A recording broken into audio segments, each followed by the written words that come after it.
Angul जरपड़ा range बालीपटा आंतुलिया एवं जरपड़ा section कर्मचारी मानंकु नहीं गठित एक समन्वित चढ़ाऊ करा जायथिला जहा फल रे जरपड़ा रेंज अंतर्गत कंध कोइली बीट्र जरपड़ा सेक्शन पत्थरगड़ संरक्षित जंगल मध्यरे एक बड़ बेआईन गंजेई चाष आविष्कार करा जायथिला।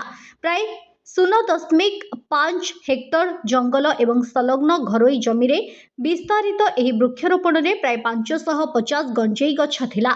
तुरंत कार्यकारी वन अधिकारी माने संपूर्ण फसल को निया लगाई नष्ट करदेले जहा फल रे संपूर्ण निराकरण रे गंजेई नष्ट करबा सह पोड़ी दिया जायथिबा जणा पड़िछि।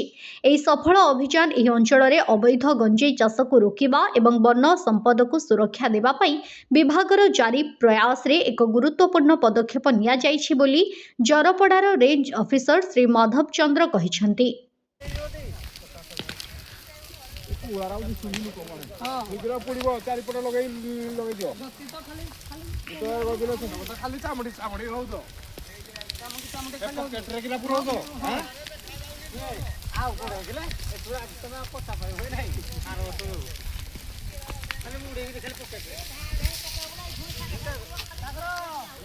तुम पकेट फुल वाला नहीं